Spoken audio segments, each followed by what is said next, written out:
안녕하세요. 오늘 제가 녹화를 좀 하도록 하겠습니다. 그래서 녹화를 간단히 하고 간단히 여러분이 그래서 또 자가 학습하면서 제가 녹화한 내용들을 보면서 학습하면서 오늘 좀 이렇게 수업을 진행하도록 하겠습니다. 기도하겠습니다. 하나님 아버지, 오늘 이 시간 가운데도 우리와 함께 해주시고, 또 리서치 앤 라이팅을 통해서 우리가 글쓰기와 또 우리 논문 쓰기를 잘 배우게 해주시고, 또 하나님이 기뻐하시는 그런 하나님 우리의 글쓰기가 되게 해주셔서 우리의 삶과 사역 가운데 하나님 기뻐하시는 귀한 열매들이 맺을 수 있도록 은혜를 베풀어 주시옵소서. 예수님의 이름으로 기도드려옵나이다. 아멘. 오늘은 간단히 좀 이렇게 몇 가지만 좀 이렇게 살펴보고, 또 여러분이 이 강의안을 보고 이렇게 좀 자가 학습을 하시기를 바랍니다. 지난 시간에 오레오 공식 강의안을 가지고 이렇게 했습니다. 150년 하버드 글쓰기 교육에 관해서 이렇게 써놓은 그 책을 중심으로 해서 거기서 가르쳤던 이 오레오 공식에 관해서 우리가 지난 시간에 좀 살펴봤죠. 그래서 연습을 하고, 그래서 전반적인 우리 글쓰기의 어떤 향상을 위해서 이런 글쓰기 방법들을 알아두는 것이 우리에게 도움이 된다고 말씀을 드렸습니다. 그래서 이 오레오 공식이라는 이 공식을 알고 여러분들 계속 글쓰기를 하면은 여러분의 글쓰기도 여러분 스스로 이제 평가하고 수정할 수 있고, 다른 사람의 글쓰기도 여러분들이 그렇게 평가할 수가 있는 것이죠. 얼마나 이렇게 잘 균형 있게 지금 글이 써져 있는 것인지 아닌지 알 수가 있는 것이죠. 그래서 오레오 공식은 뭡니까? 첫 번째 나의 주장, opinion. 그 다음에 R이 reason, 그 이유와 근거에 대해서. 그 다음에 example, 사례를 드는 거죠.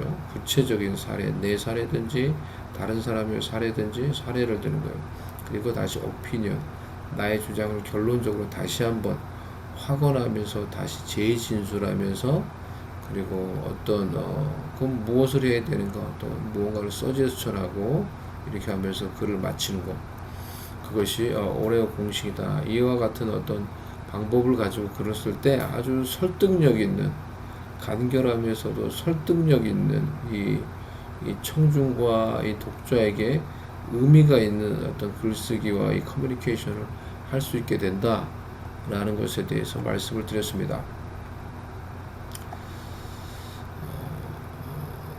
뒷부분에서 조금 다루는 것은 좀 흥미로운 주제가, 그래서 도입부를 쓸 때, 그러니까 전반적인 글쓰기에 대해서 말을 하는 것입니다.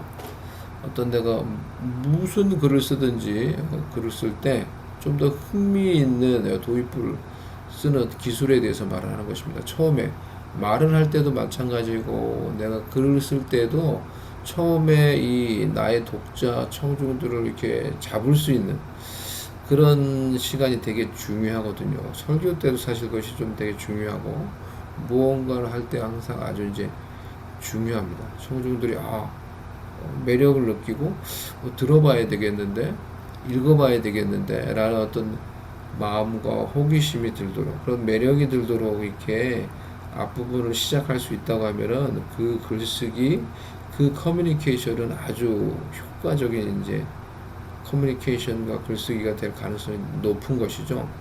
그래서 서론 부분, 도입부 부분은 아주 중요한 것입니다.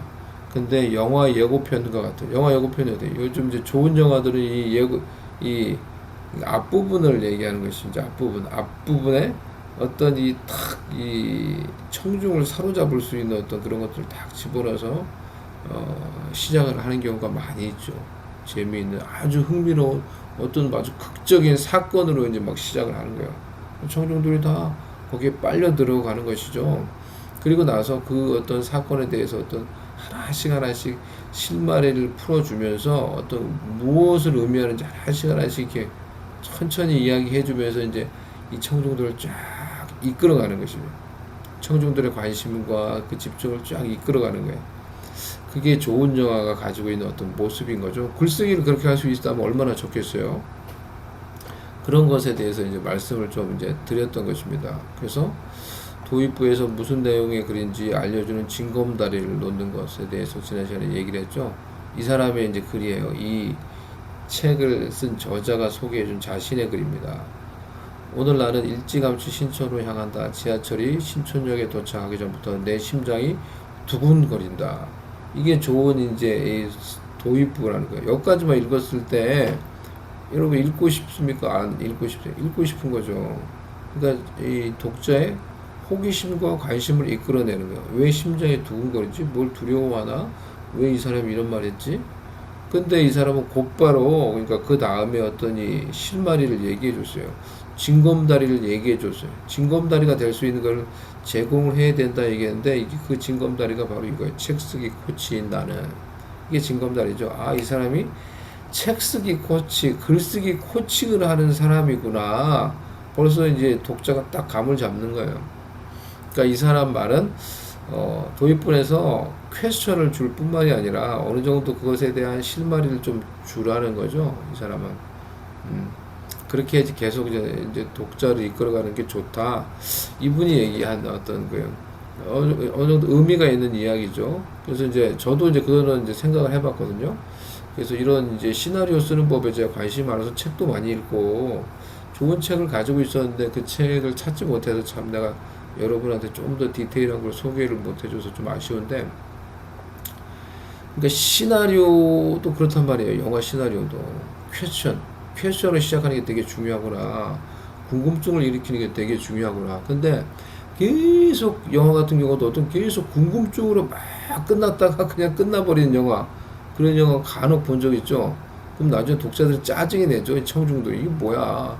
그러니까 전혀 그걸 디테일하게 좀 상세하게 이 설명을 안 해주고 계속 무슨 뭐 던지기만 던지고는 이게 특별한 어떤 이유 어떤 그런 설명을 못 해주는 영화면은 나중에 보고 나서 이제 아유 그렇죠, 이제 평이 안 좋은 거죠. 그러니까 개연성이 부족한 거예요. 왜 그랬는지 이유와 근거에 대해서 아무리 처음에 좋은 궁금증으로 시작했어도 그 이유와 근거를 쫙 풀어줄 수 있어야 되는 건데 그런 것들이 부족한 거예요. 좋은 스토리라고 할 수가 없는 거죠, 그게. 그래서 그런 이제 그것을 풀어줄 수 있는 징검다리를 잘 놓아줘야 된다. 이분이 이제 그것을 얘기를 해준 거예요. 그래서 특별한 사건 사고를 이야기하려면은 무슨 내용인지 밝혀서 그렇게 이제 독자의 몰입을 유지한다. 이분이 이렇게 말씀하셨어요. 그러니까 결국 그런 개연성이 왜 이런 일이 일어났는지를 풀어줘야 된다는 거죠. 뭐 드라마 같은 경우 이제 그런 거예요. 그래서 계속 보게 만드는 거예요. 작가들이 잘하는 거죠. 딱 하던 극적인 장면을 딱 끝나. 그 다음에 무슨 내용인지 모르니까 그 다음에 또 봐야 되는 거예요. 그 다음에 보면 또 별거 아니야. 그게 항상 근데 그 궁금증을 딱 일으키면서 끝나버리는 거예요. 다음에를 보도록 만들려고. 아주 이 드라마 잘 쓰는 작가들이 이제 사용하는 방법이잖아요. 그게. 그러니까 글쓰기에 이제 어떤 그런 노하우를 좀 알고 있으면 좋다. 인 것입니다. 여호수아 1장을 도입부로 해서 스토리텔링을 해보라. 한번 해보세요. 여호수아 1장. 여호수아 1장을 한번 쭉 읽어보시고, 여러분이 그 막 좀 재밌게 한번 지금 어떤 이런 뭐 영화 같은 이 어떤 도입부를 쓴다고 생각하고 스토리텔링을 한번 해보세요. 지금. 스토리텔링을. 잠시 제가 시간을 드릴 테니까 이것도 연습하는 겁니다. 스토리텔링을 한번 해보시기 바랍니다.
예, 어차피 녹화니까 이걸 스탑 시켜서 여러분들이 하면 되겠네요. 그래서 스토리텔링을 제가 지금 해보라고 한 것을 여기서 1장을 가지고 여러분 스스로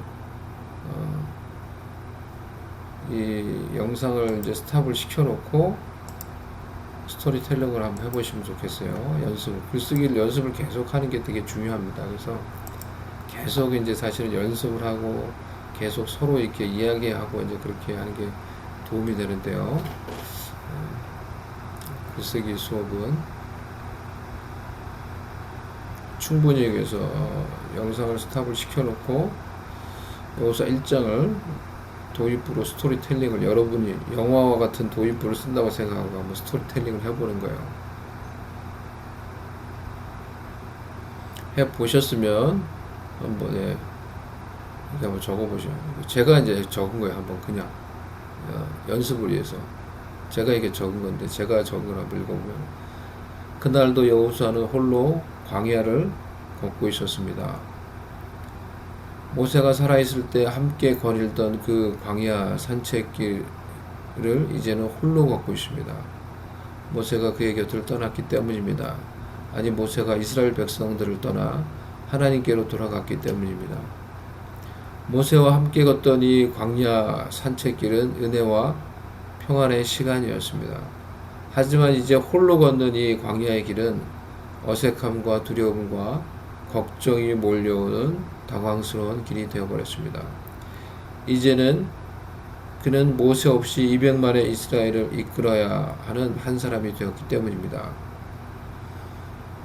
그러니까 이 여호수아가 모세가 죽은 후 광야에서 어떤 그 자신이 혼자 어떤 길을 이제 아침에 산책하는 어떤 그 길을 걸어가는 어떤 모습을 이렇게 묘사하면서 이제 글을 적은 겁니다. 그걸 상상하면서 모세가 살아있을 때는 그 길을 같이 걷고 또 같이 해서 이야기도 나누고 어떤 이 코칭도 받고 멘토링도 받고 그랬는데 모세가 죽은 후에 그 길을 이제 혼자 걷고 있는 여호수아의 모습, 걱정과 이제 평안이 아니라 지금은 이제는 걱정과 두려움 속에서 그 길을 이제 어떻게 해야 하나라는 마음을 가지고 그 길을 걷고 있는 어떤 여호수아의 모습을 상상하면서 이제 제가 한번 이렇게 적어본 글이에요.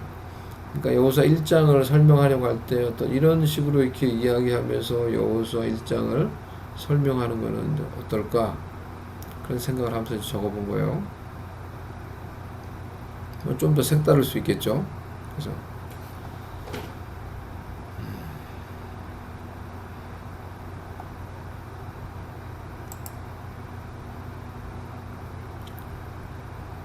레코딩이 되고 있네요. 다시 한번 확인해 보겠습니다. 글을 흥미진진하게 시작하는 4가지 노하우를 이제 또 소개하고 있는데요. 이것도 좋은 어떤 도움이 되는 것 같습니다. 우리가 처음에 글을 시작할 때, 처음에 어떤 강연을 시작할 때, 이게 다 도움이 될 수 있는. 첫 번째는 놀라운 사실로 시작하라. 어떤 독자 청중들이 관심을 가질 수 있는 어떤 그런 좋은 어떤 사실을 가지고 이제 이야기를 할 때 아주 신선함을 줄 수 있는 것입니다. 와우로 시작하는 와우, 놀라운데? 처음 듣는 얘기인데? 이런 걸로 시작하는 거예요. 잘 모르는 이야기, 색다른 어떤 좀 의미 있는 가치 있는 어떤 자료, 그런 사실로 시작하는 거예요. 소개하는 게 이런 이제 내용입니다. 미래의 공장에는 종업원이 단 둘밖에 없을 것입니다. 그것은 바로 사람 한 명과 개 한 마리입니다. 재밌잖아요, 벌써 얘기가. 이렇게 사람과 개 한 마리 뭐지? 사람은 개에게 먹이를 주려고 거기에 있을 것입니다. 개는 그 사람이 기계를 건드리지 못하게 막으려고 거기에 있을 것입니다. 벌써 이 말 자체가 되게 좀 재밌지 않나요? 그러니까 어떤 이런 재밌는 어떤 상상 어떤 걸로 시작하면은 청중들의 관심을 이제 끌어낼 수가 있는 거죠. 이거는 이제 이게 도베르만인가 제가 이제 찾지는 못했는데 제 기억 속에서 제가 적은 건데 도베르만이라는 이제 아마 이게 희곡인 것 같아요. 제가 이제 가지고 있었던 이 시나리오 그 책에서 본 건데 그 책을 내가 버렸는지 진짜 그 항상 그러니까 책 뭘 버리면은 나중에 꼭 찾으면 없고 막 그 내가 정말 좋은 책인지 그 책 버리지 않았을 텐데 제가 그 책을 진짜 그 책을 버렸는지 진짜 이사하면서 그 찾지를 못해요. 그 책에서 제가 본 내용인데요. 그 책에서 이제 소개한 한 부분이었어요. 진지하게 시작하는 방법 중에 하나를 소개한 이제 희곡이거든요. 이게 제가 알기로 도베르만이라는 이제 희곡인데 이렇게 시작해요. 이런 내용이 시작해요. 한 남자가 손가락이 잘린 채 피를 흘리고 있다. 그리고 옆집에 도베르만이 큰 소리로, 도베르는 강한 큰 개를 말하는 거죠. 사냥견. 도베르만이 큰 소리로 지저대고 있었다. 이렇게 시작해요. 얼마나 흥미진진해. 영화로 만들었으면 어떻게 했어요? 영화로 만들었으면 막 사람이 피를 흘리고 있고 막 개가 와와와 짖고 막 음악이 막 쿵쿵쿵쿵쿵 거리는 그런 음악이 막 들리면서 영화가 시작되는 거예요. 얼마나 그 어떤 극적이고 막 이렇게 어떤 긴장감이 있는 어떤 이 그런 이제 서스펜스가 있는 어떤 그런 시작입니까? 청중들이 도입 몰입할 수밖에 없는 모습이죠. 이게 희곡이에요, 희곡. 제가 알기로는 희곡이에요. 도베르만이라는 희곡인데 이렇게 시작해요. 첫 내용이. 이게 뭐야? 막 손가락이 잘려서 피를 흘리고 있고 사람은 옆집에 큰 사냥견은 막 짖고 있고. 그런데 이제 제가 이제 기억을 이제 좀 더듬어 보면은 이 강도가 들은 거예요. 어떤 집에 강도가 들었는데, 하여튼 그렇습니다. 강도가 들었는데 그래서 어떤 뭐 이웃집에 이 강도가 손을 집어넣나? 그런데 도베르만이 그 손을 확 물어서 이제 베버린 거예요. 잘려버린 거예요. 그래서 뭐 피가 막 나오고 하여튼 뭐 그런 내용이었던 것 같아요. 이제 나중에. 그러니까 처음에 이 부분 딱 보면은 뭔지 알 수가 없잖아요. 어떤 내용인지. 근데 그 어떤 일이 일어난 건지를 쫙 이제 희고 그 다음 내용으로 설명을 해주는 거 쫙 풀어주는 거예요.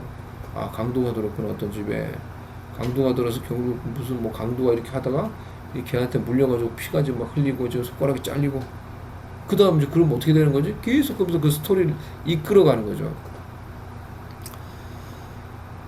이것도 한 방법이라는 거예요. 그러니까 시나리오에 이제 훌륭한 작가들이 사용하는 방법입니다. 이런 것들이. 영화와 같은 극적인 사건으로 이야기를 시작해보라. 좋은 영화들이 이제 잘 사용하는 방법입니다. 그러니까 우리가 글을 쓸 때도 그렇게 할 수가 있다라는 거예요.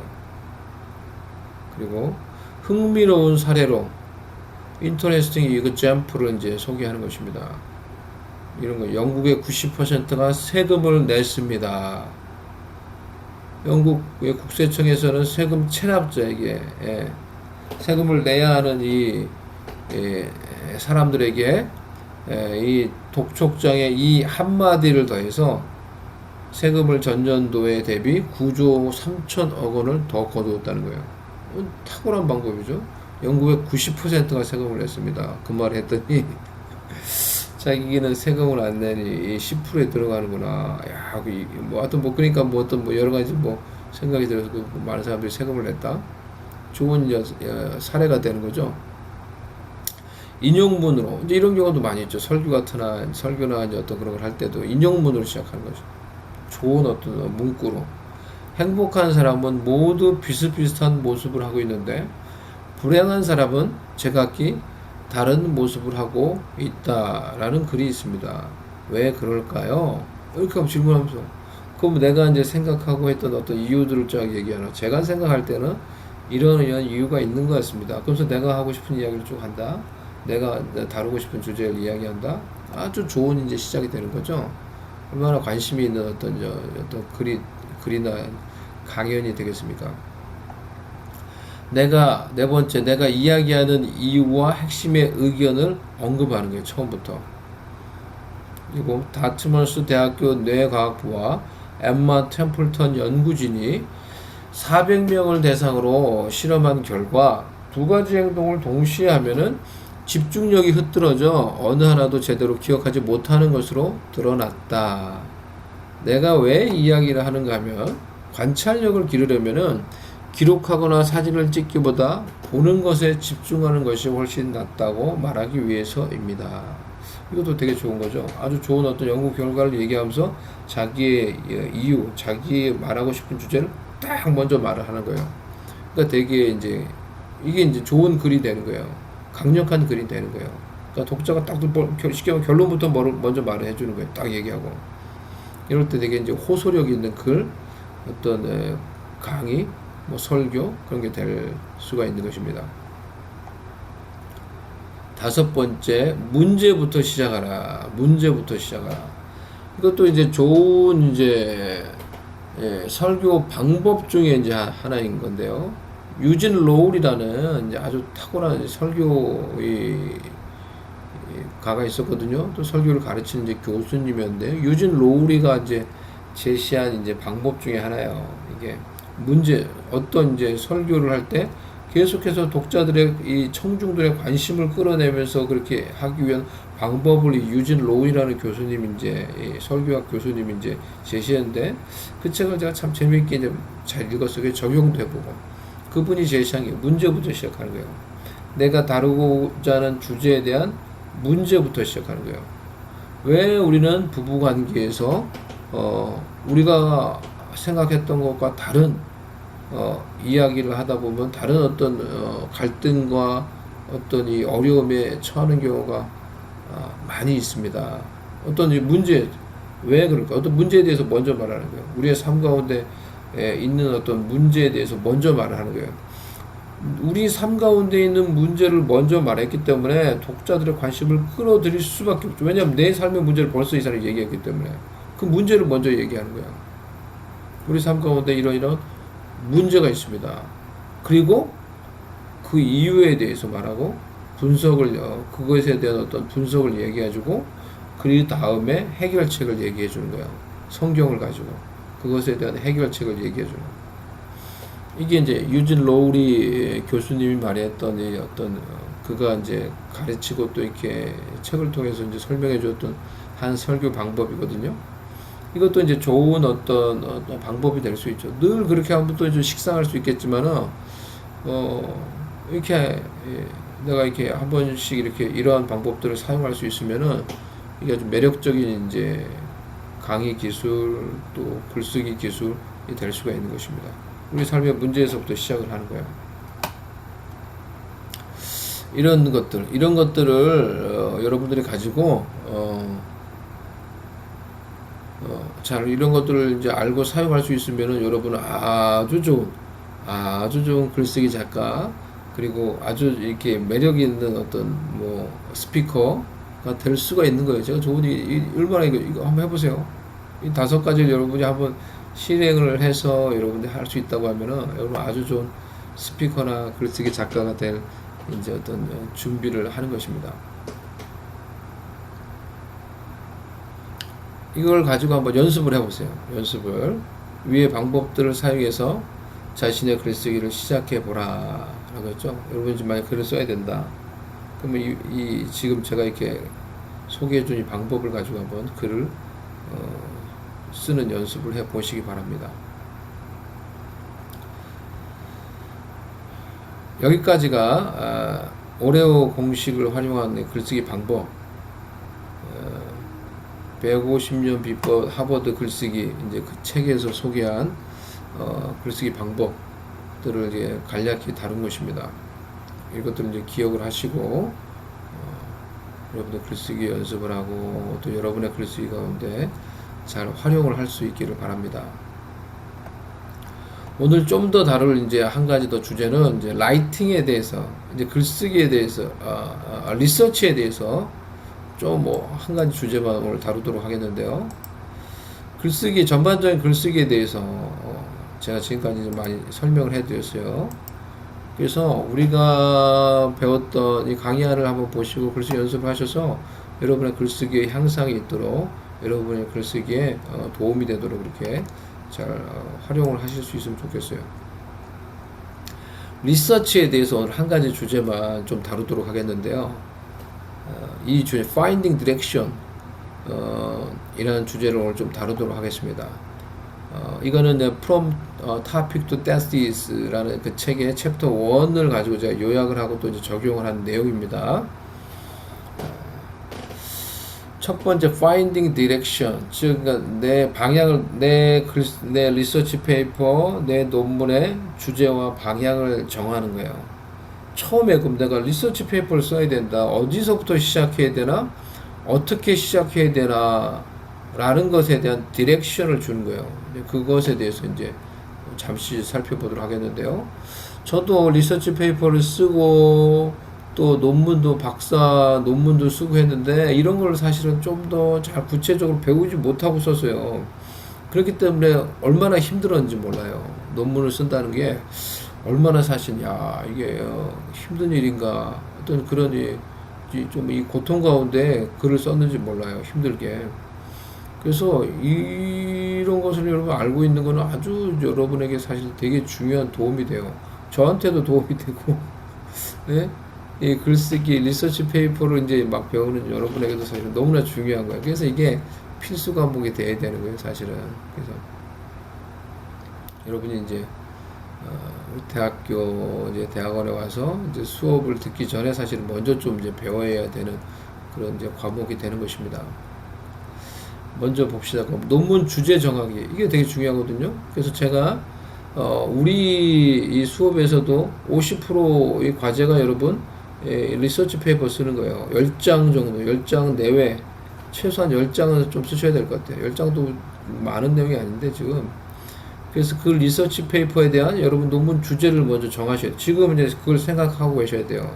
지금 생각하고, 지금 해야 될 게 뭐냐고 하면은, 주제를 생각하고, 그 주제와 관련된 책들을 찾아보고 시작하는 거예요, 지금은. 자료들 찾아보고, 읽어보고, 그런 일들을 하는 거예요. 그래서 내 방향을 찾는 거예요. 어떤 거를 정말로 써야 될지를.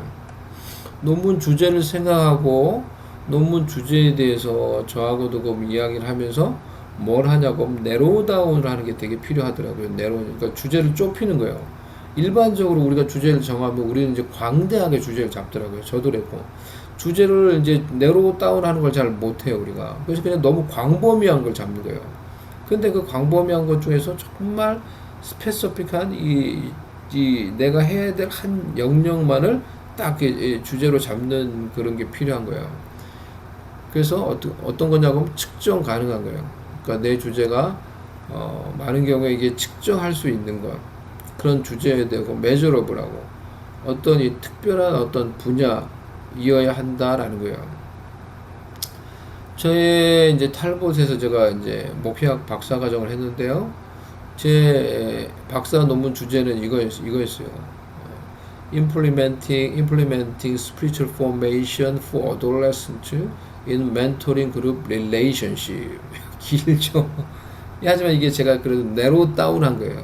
저희 주제를 교수님과 계속 얘기하면서, 즉 멘토링 그룹 릴레이션십에서 청소년들한테 어떻게 스피리추얼 포메이션을 하는가, 어떻게 청소년들에게 신앙적인 어떤 교육을 할 수 있는가 라는 것에 대해서 한 거예요.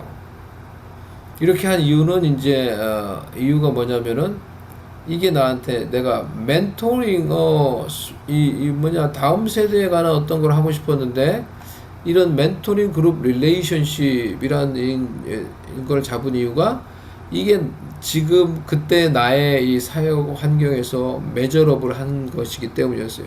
제가 이 대상으로 실제적으로 해볼 수 있는 그리고 나에게 그 필드가 있는 그런 어떤 메저업을 한 것이었기 때문에 멘토링 그룹 릴레이션십이라는 걸 잡았어요. 그때 유학생들이 많이 있었거든요, 교회에. 그러니까 내가 해볼 수 있는 대상이 있어야 돼요. 대상이 없으니까 이거를 뭘 해볼 수도 없고 결과를 도출할 수가 없는 거예요. 적어도 박사 논문을 쓰는데 내가 해보고 그 결과가 있어야 되는 거예요. 그러니까 해볼 수 없는 거, 아무리 주제가 좋아도 이제 메저업을 할 수 없는 거예요. 내가 실험해볼 수 없는 거예요. 그렇기 때문에 내가 실험해볼 수 있는 메저업하고 어떤 결과든지 결과를 도출할 수 있는 필드가 멘토링 그룹 릴레이션십이었어요. 그러니까 이 학생들과 우리가 2주에 한 번씩 이제 목장 모임 그런 걸 했거든요. 거기서 이제 이걸 할 수 있는 거예요. 멘토링 그룹 릴레이션십.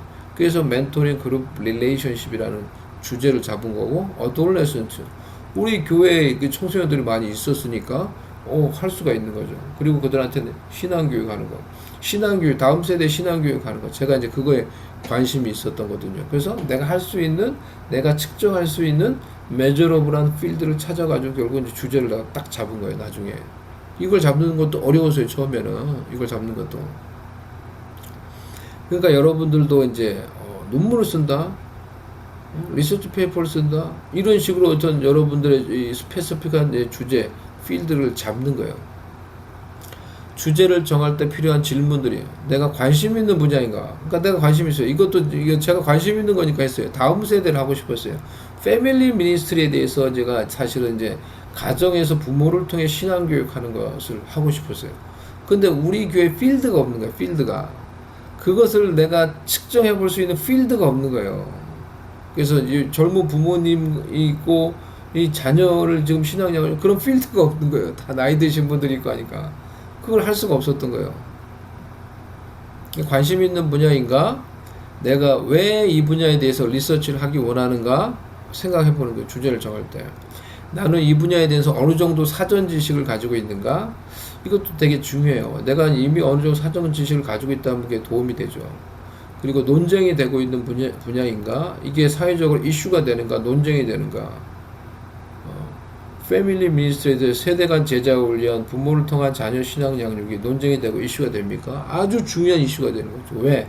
그게 안 이루어져요, 지금. 그래서 다음 세대가 다 없다. 부모님 교회 다니는데 자녀들이 교회 안 나오는 경우는 엄청나게 많아요. 예?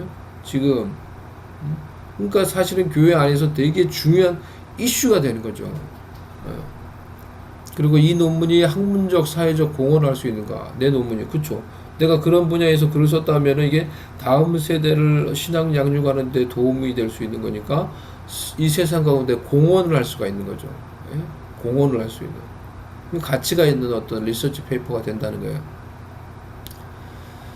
정하고자 하는 주제에 대해 이미 익숙하다고 하면은 이미 내가 생각하고 있는 프라이머리 소스에서 시작해서 제3의 자료로 리서치를 시작하라. 이분이 이렇게 조언을 해줬어요.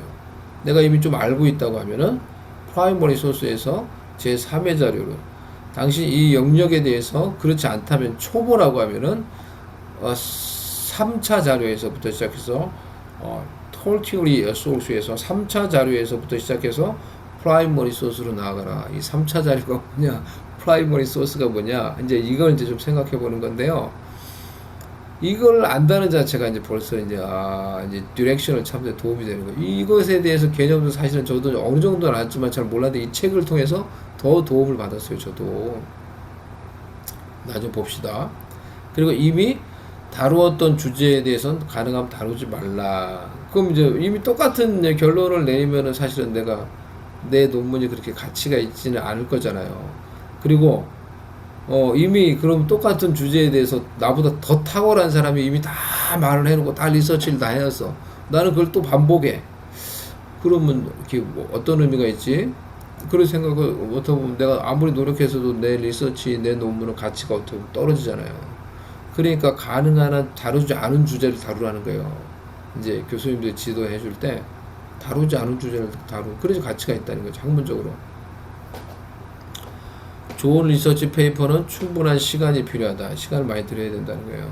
리서치 초기 단계에서 2차 자료를 보지 말아라 라고 말했어요. 그러니까 예를 들어 성경 본문에 대해서 내가 페이퍼를 쓴다. 내가 이번에 쓴데 성경 본문에 대한 어떤 설명과 연구에 대한 페이퍼를 써요. 그러면은 보세요. 프라이머리 소스 1차 자료가 뭐예요? 나한테 프라이머리 소스는 성경이 1차 자료가 되는 거예요. 성경 원어. 내가 보는 성경 원어로 된 헬라어 성경, 히브리 성경, 이게 1차 자료가 되는 거예요. 가장 핵심이 되는 1차 자료라는 거예요. 그 팩트를 그대로 잘 보여줄 수 있는 게 1차 자료인 거예요. 2차 자료는 뭐예요? 그 성경에 대해서 설명해 놓은 거, 주석이 즉 2차 자료예요. 그러니까 처음부터 2차 자료 주석을 보지 말라는 거예요. 그러니까 왜 그렇습니까? 그러면은 그 주석에 의해서 내 생각이 딱 잡혀버려요. 프레임이 잡혀버려요. 그러니까 내가 창의적으로 무언가를 리서치하기가 어려워질 수가 있다는 거예요. 그렇기 때문에 처음부터 이 1차 자료에 대해서 설명해 놓은 주석 같은 거 2차 자료를 처음에 보지 말라는 거예요. 그래서 그리고는 뭘 보라는 거예요? 내가 아예 처음에 3차 자료를 보라는 거죠. 3차 자료는 뭐냐고 하면은 이제 일반적인 것, 그 1차 자료에 대한 일반적인 걸 설명해 놓은 거죠. 뭐 교과서, 백과사전 같은 거예요. 어떤 주제에 대해서 내가 백과사전 딱 했어요. 뭐 요즘은 위키디피아, 인터넷에 다 백과사전이 있잖아요. 그걸 딱 쳤어요. 그러면은 그 주제에 대한 일반적인 게 쫙 설명이 나오는 거죠. 그 좋은 백과사전이라고 하면은 그 주제에 대한 일반적인 평과 일반적인 게 다 나오는 거예요. 그래서 즉 넓은 어떤 이 내가 다루고자 하는 주제에 대한 일반적인 견해를 내가 먼저 보면서 큰 그림을 보는 거예요. 그러면서 여기서 중요한 인물이 뭐고 중요한 자료가 뭔지 좋은 백과사전이라면 이미 거기서 쭉 얘기를 한다는 거예요. 그래서 내가 이 주제를 다루려고 하면은 누가 무슨 얘기를 했고 어떤 사람이 중요한 사람이고 어떤 사람이 어떤 게 중요한 자료인지 이 3차 자료를 통해서 내가 파악을 할 수가 있다는 거예요.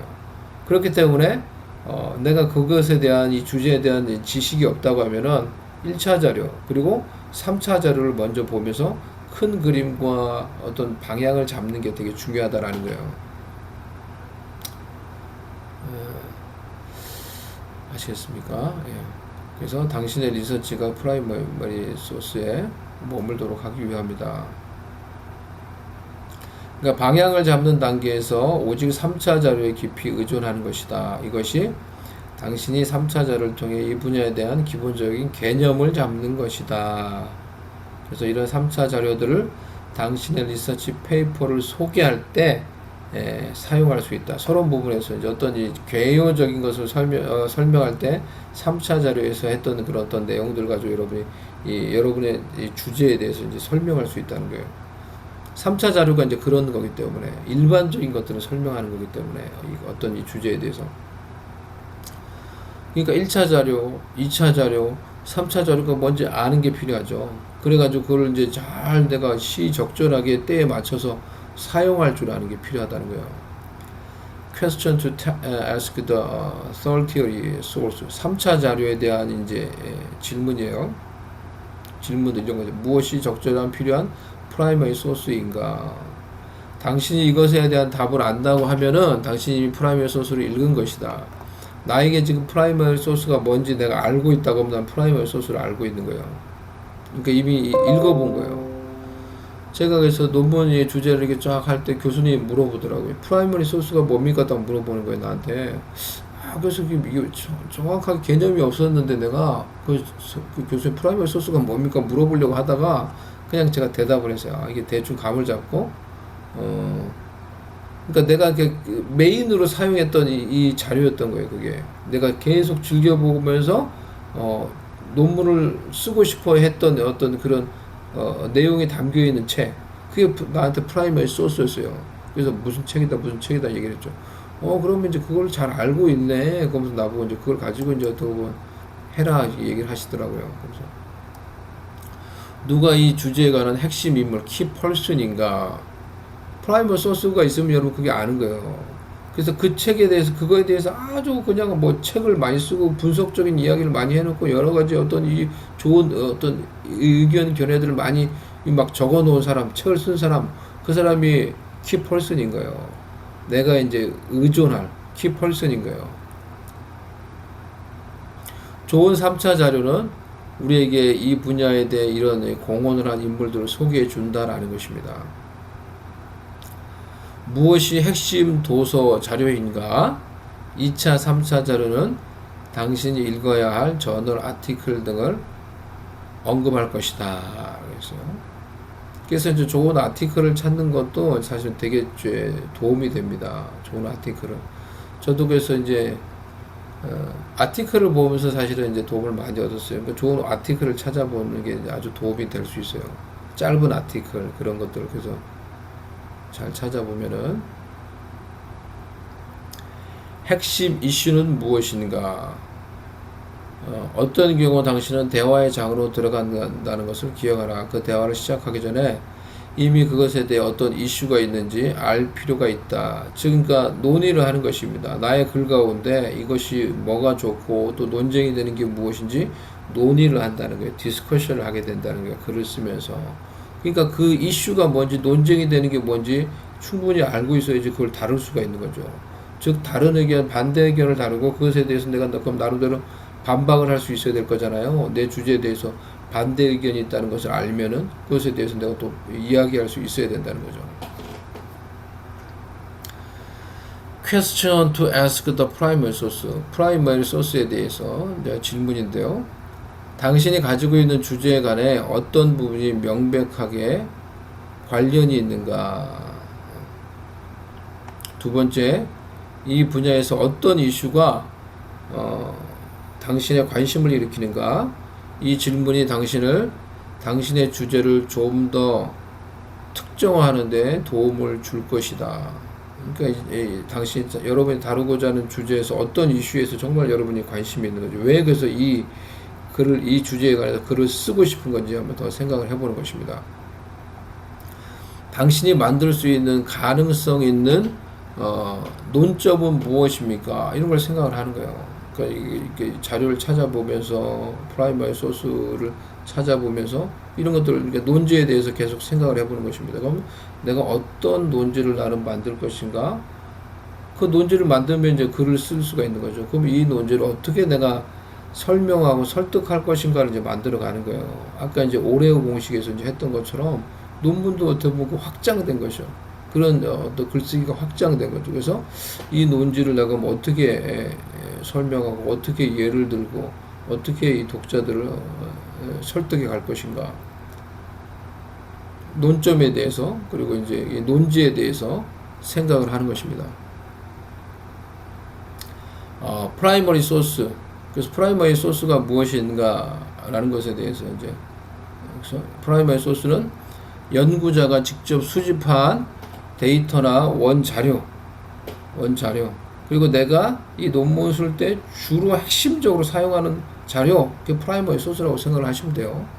연구 주제에 대해서 직접적이고 원천적인 증거를 제공하며 분석 해석할 때 사용하는 기초 자료. 성경 본문에 대해서 페이퍼를 쓴다고 하면 프라이머리 소스는 성경 본문. 북서평을 쓴다. 리서치 페이퍼를 쓴다. 북서평을 쓴다. 리뷰 페이퍼를 쓴다 하면은 프라이머리 소스는 뭐예요? 내가 읽은 책이 프라이머리 소스인 거예요. 그죠? 내가 읽은 책이. 2차 자료는 뭐예요? 2차 자료까지 본다고 하면 뭐예요? 그 책에 대해서 다른 사람이 쓴 서평. 이 2차 자료가 되는 거예요. 그러니까 처음부터 2차 자료를 보면은 내가 내 서평을 제 창의적으로 쓸 수 있겠어요? 안 되는 거죠. 당연히 이 2차 자료, 내가 본 2차 자료, 다른 사람이 쓴 거에 영향을 받는 거죠. 그러니까 그걸 먼저 보지 말라는 거죠. 그리고 실험했다면 실험 데이터. 설문조사했다면 설문조사 결과. 이게 다 1차 자료인 거예요. 나만이 사용하는 팩트가 담겨져 있는 1차 자료가 되는 거예요. 면접, 인터뷰, 현장 연구자료, 문서 및 기록. 그 팩트를 담고 있는, 역사적 기록을 담고 있는 이 문서, 기록. 그런 것들입니다. 문학작품 관련된 도서.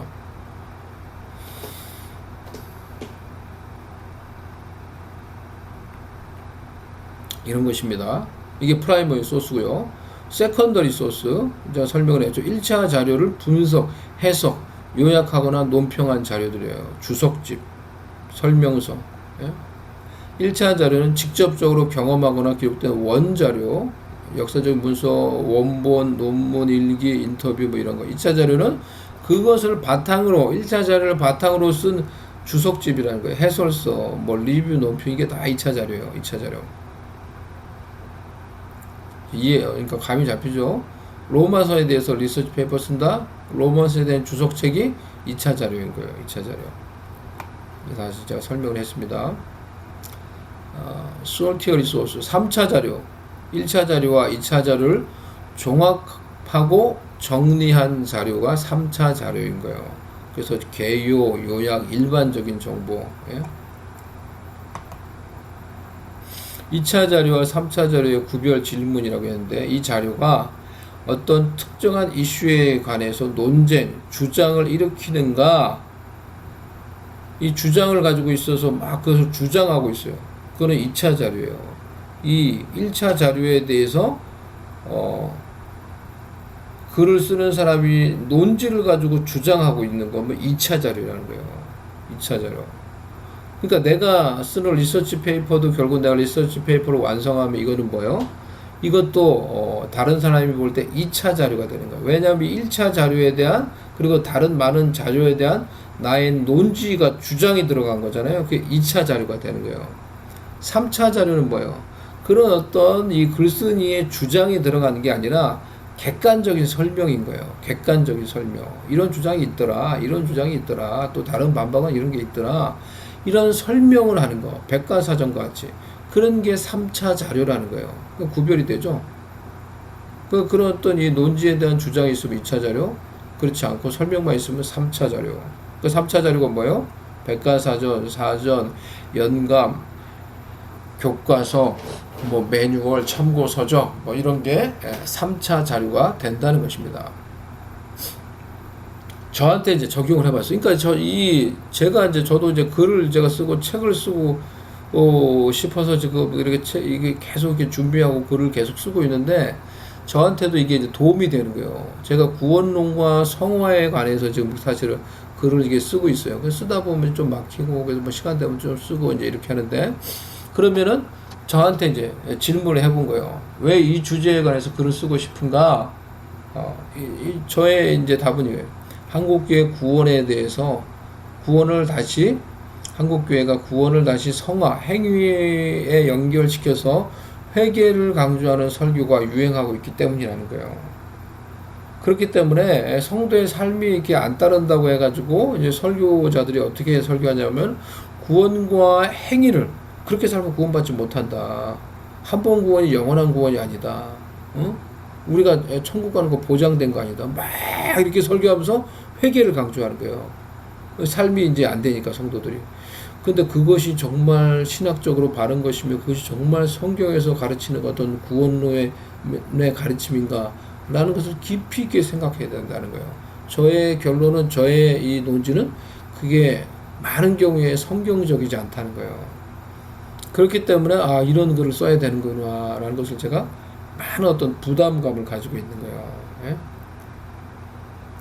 이게 결국은 잘못된 기독교 신앙으로 이끌고 기독교 신앙의 변질을 가져오는 거예요. 구원의 확신을 성도들이 잃어버리게 만들고 하나님의 그 놀라운 이 구원을 통해서 우리에게 베푸신 하나님의 놀라운 그 은혜와 하나님의 그 영광을 어떻게 보면 잃어버리고 간과하게 만들어버린 거예요. 그리고 중요한 것은 이런 가르침이 사실은 종교개혁 이전에 천주교 구원론으로 회귀라는 거예요. 그걸 아는지 모르는지 많은 설교자들이 그걸 그대로 가르치고 있는 거예요. 그렇기 때문에 이런 것에 대해서 글을 쓰는 게 되게 중요하다는 거죠. 이 주제에 관해서 프라이머리 소스가 있는가? 그럼 이 주제에 관한 프라이머리 소스가 뭔가? 내가 정리를 해봤어요. 종교개혁 당시에 구원론 논쟁이 있었어요. 근데 그게 프라이머리 소스가 되는 거예요, 저한테. 그때 이 구원론에 대해서 어떻게 이제 막 논쟁이 있었는지 천주교의 구원론을 보여줄 수 있는 자료들, 이게 1차 자료가 되는 거예요. 이게 이제 천주교 종교회의거든요. 트렌트 종교회의 자료. 트렌트 종교회의에서 그들의 구원이 무엇인지, 그리고 구원과 성화의 관계에서 어떻게 확언을 했는지, 뭐 이런 것들. 그리고 기독교 강요. 그 당시에 존 칼빈이 기독교의 종교개혁을 일으키면서 기독교의 구원에 대해서 어떻게 논증을 하고 변증을 했는지, 성화를 어떻게 설명을 했는지, 그리고 현재 설교자들의 설교 내용, 지금 설교자들이 어떻게 설교하고 있는지 인터넷에 다 있어요. 인터넷에서 그래서 정말로 이 구원과 행위를 갖다 붙여가지고 막 설교하는 유명한 설교자들, 인기 있는 설교가들 얼마나 많은지 몰라요. 막 그 설교하면 몇만이 그걸 보고 은혜 받았다고 막 하는 그런 내용들 다 행위와 구원을 갖다 붙였어. 다. 그래서 당신 지옥 갈지 모릅니다. 당신 지옥으로 떨어지고 있습니다. 성도들을 앉혀놓고 이제 막 그렇게 설교해요. 회개하도록 만들라고. 그런 설교 내용들. 예? 뭐 이런 것들입니다. 그래서 믿음과 행함으로 인한 구원이 그렇게 이루어진다라고 설교했을 때 청중들의 신앙에 어떤 영향을 미치는가라는 어떤 지표가 있다든지 사례가 있다면 그게 이제 좋은 이제 또 이제 1차 자료가 되는 거죠. 존 모레이의 논문, 결정적 성화론이라는 아주 중요한 논문이 있어요. 이게 이제 또 이제 아주 중요한 이것을 하나님 우리에게 베푸신 성화의 은혜에 대해서 설명해 줄 수 있는 아주 중요한 논문이에요. 이런 것들. 2차 자료는 뭔가? 2차 자료는 칭의 구원에 대한 써놓은 책들이 많이 있거든요. 그게 이제 2차 자료가 되는 거예요. 논평 해석들. 그래서 뭐 마이클 호튼이 쓴 책들이 이게 칭의 논제, 성화 바르게 이해하기, 박재현 교수가 쓴 이런 책들.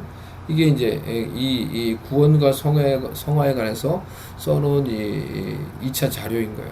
해석해 놓은. 그 책들. 나의 논지의 근거가 되는 중요한 인물은 존 모레이. 아까 제기했던 Definitive Sanctification이라는 논문을 쓴 결정적 성화의 은혜라는 논문이 있어요. 그게 제가 말하고자 하는 논지의 아주 중요한 근거가 돼요. 그게 존 모레이 그리고 존 칼빈. 나의 논지와 반대되는 주장을 하는 사람들은 누구인가? 이 반대되는 주장을 하는 또 학자들이 많이 있어요. 김세윤 교수, 플로에서 가르치기도 했던 아주 유명한 신학자인데 이분들이 반대의 논지를 말하고 있어요. 자꾸 행위, 뭐 유보적 구원론 이런 걸 말하는 분들이에요. 근데 이게 따지면 다 천주교 구원하고 거의 똑같은 거거든요. 근데 이 신학자들 중에 이런 사람들 많이 있어요. 천주교 구원교리 그리고 바울의 세관점이라는 그런 바울의 세관점 해가지고 그런 것들을 말하는 이 학자들이 있어요. 요즘에 그런 학자들, 이 반대되는 이 학자들이요. 그런 반대되는 의견을 말을 하고 있으니까 신학자들 가운데서도 이런 반대되는 의견을 유보적 구원이 유보된다는 거예요. 나중에 심판대 앞에 갔을 때 결정된다는 거예요. 지금 구원받은 게 다가 아니고 심판대 앞에서 다시 그게 이제 결정된다는 거예요. 즉 그 구원에 확신이 없는 거죠. 그러면은 천주교 구원론하고 사실 똑같은 거예요. 그게 정말 맞는가? 이것에 대해서 그러면 정말 이제 다룰 수 있어야 된다는 거죠. 그러면 지금 내가 할 일은 무엇인가? 1차, 2차 자료를 중심으로 리서치하고 해당 내용 정리한다.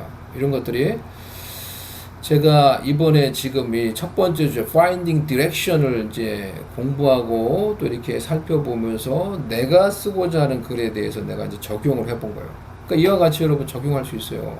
그래서 이 Finding Direction을 통해서 어떤 1차 자료, 2차 자료, 3차 자료가 무엇이고 그런 자료들을 내가 어떻게 구별하고 어떻게 사용할 것이고 그런 가운데 내 주제를 어떻게 내가 만들어 갈 것인지 그런 것들을 설명을 한 것입니다. 그래서 오늘 제가 여러분에게 나눴던 이 강의안들을 강의안을 잠시 다시 잘 보시면서 여러분이 논문을 쓸 때, 리서치 페이퍼를 쓸 때 여러분의 주제를 이제 계속 발전시켜 가는 것, 명확해 가는 것, 그러면서 주제들을 이렇게 잘 이렇게 선별하면서 이제 이렇게 리서치를 하는 것, 자료들을 이렇게 잘 찾아보는 것들을 그렇게 해 보시기를 바랍니다. 이게 오늘까지 강의 내용입니다. 오늘 제가 여러분과 나눴던 강의 내용이에요. 이 내용들을 여러분들 보시고 또 이제 조금 더 개인적으로 학습을 하시고 이 주제에 대해서 이렇게 정리를 하면서 리서치 페이퍼를 어떻게 쓸 것인지 조금 더 생각을 해보시면 좋을 것 같아요. 그래서 다음 시간에 우리가 나눌 때 이제 자기가 생각하는 주제에 대해서 좀 이야기를 할 수 있도록 그래서 그것을 계속 발전시켜 가시면서 여러분들의 주제에 관한 이제 리서치를 해보는 거예요. 자료들, 1차 자료, 2차 자료, 3차 자료가 뭐지 다 지금 어느 정도 대략 배웠잖아요. 그러니까 거기에 맞는 자료들도 이제 리서치를 해보는 거예요. 하나씩. 그래서 여러분들이 한글로 이제 리서치를 하니까 한글로 할 때 리서치를 그럼 어디서 해야 되나 인터넷에서 RESS라는 게 있어요. 그러니까 학문 논술 자료가 한국에 보니까 RISS라는 게 있어요. 그래서 거기를 찾으면은 아마 어느 정도 어떤 여러 가지 이제 학술 자료들이 많이 나옵니다. 그래서 RISS를 아마 한국에서는 이제 일반적으로 많이 사용하는 이제 인터넷 검색 자료인 것 같아요. RISS를 여러분 한번 찾아보시면은 도움이 될 것이라고 생각이 듭니다. 한번 볼까요? RISS 나오네요. RISS 있죠?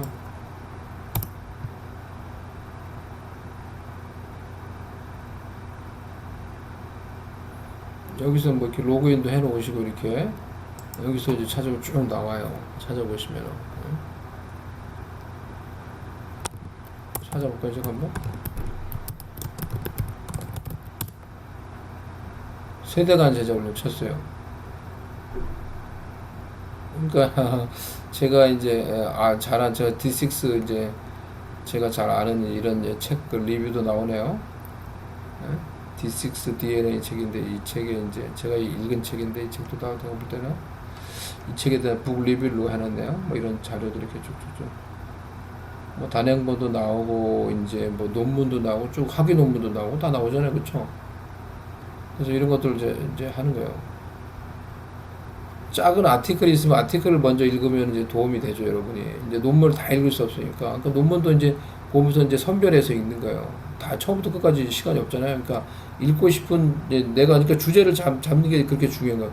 내가 주제를 잡으면 어느 부분을 읽어야 되는지 알죠. 내가 쓰고 싶은 주제가 이제 명확해지면 그 부분만 찾아서 처음 착착착 읽는 거예요. 그래서 이거 어떤 게 나한테 도움이 될지 논문이나 어떤 그런 것들도 읽어보고 도움이 될 만한 건 다 다운받아 놓고 자료를 쫙 모으는 거예요. 먼저 자료를 쫙 모으고 그러면서 이제 뭐 필요하면 이렇게 좀 인용도 미리 쫙 해놓고 리서치를 하는 것입니다. 이렇게.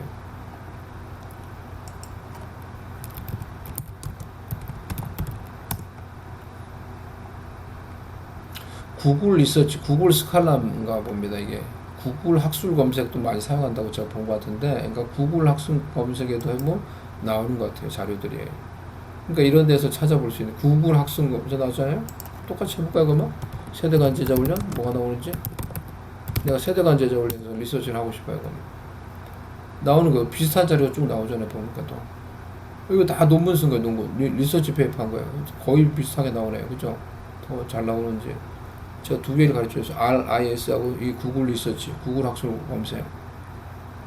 이거 거기서도 본 거고, 1대 이제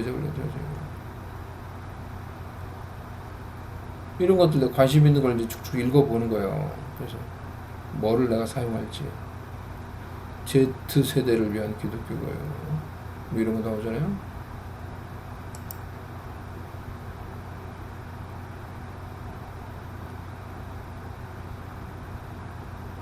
그래서 어떤 것들은 다운받을 수 있는 자료가 다운받기 있네요. 다운받을 수 있는 게 있어요. 그럼 다운받기를 하면은 돈 내야 되네, 이런 거는. 그러니까 뭐 참, 정말 필요하면 이제 돈 내지만 처음부터 내고 돈 낼 수 없죠, 이런 거. 그래서 무료로 다운받을 수 있는 것들이 있어요.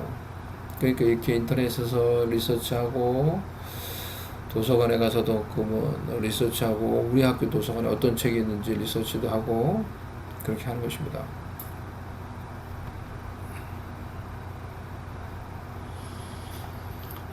마지막으로 그러면은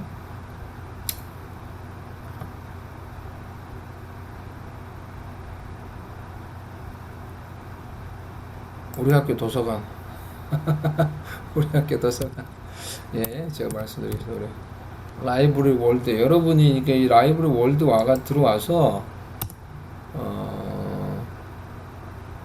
여러분이 이게 제가 이제 로그인이 돼서 이제 완전 이렇게 딱 들어오는 건데 라이브러리 월드 들어오면은 이렇게 로그인을 하면은 우리 학교 그 로그인 인포메이션으로 들어오면은 제가 그걸 가르쳐 드릴게요. 그래서 SRTC에 이렇게 우리 학교 이게 그거예요. 딱 들어오시면은 우리 학교 지금 라이브러리 월 우리 학교에 있는 책들을 검색할 수 있는 거예요. 메인 페이지고 SRTC에서 그걸 눌러서 카탈로그에 하면 우리 학교 책이 뭐가 있는지 그래서 여러분 대출도 하고 그렇게 하는 거예요. 여기서 사실은 그래서 그 제자훈련이라는 책이 뭐가 있나 우리 학교에 있는 책이란 말이에요. 그럼 이제 이런 책을 내가 빌려서 가서 봐도 되고 빌려서 봐도 되고 이게 지금 뭐 이게 메인 캠퍼스 우리 한어 강의하는 우리 오피스에 있는 거고 영어로 치면 영어 도서관은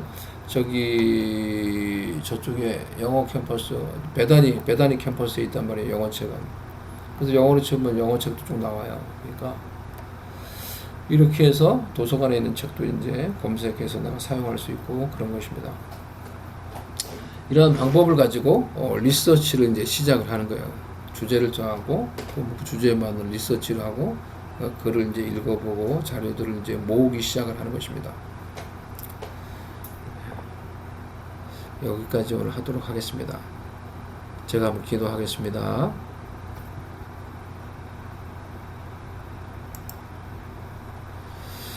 하나님 아버지, 우리의 삶 가운데 하나님께서 은혜를 베풀어 주시고 또 우리가 배운 이 모든 것을 통하여서 우리의 학문과 글쓰기와 리서치와 모든 부분에 발전이 있게 해주셔서 우리의 삶과 사역 가운데 이것이 중요한 유익과 열매 맺는 도구가 될 수 있도록 은혜를 베풀어 주시옵소서. 우리 학우들의 삶의 정황을 아시는 하나님 아버지, 우리의 모든 삶의 정황 가운데서 은혜를 베푸시고 함께 해주시고 긍휼을 베풀어 주시고 슬픔과 아픔이 있는 자들 곁에서 말씀하시며 공감하시며 위로해 주시고 우리를 이끄사 우리의 삶 가운데 하나님의 귀한 뜻이 이루어지도록 하나님 우리 가운데 은총을 베푸시고 우리를 인도하여 주시옵소서. 가정과 사역 가운데 하나님이 기뻐하시는 그런 귀한 기도의 응답과 열매들이 맺어지도록 하나님 은혜를 베풀어 주시옵소서. 기도를 들으사 아버지 가정의 문제와 아픔과 그 기도의 제목에 하나님 은총을 베푸시고 응답을 허락하시고 우리를 이끌어가 주시옵소서. 은총을 더하여 주시옵소서. 긍휼히 우리를 돌보아 주시옵소서. 예수님의 이름으로 기도드리옵나이다.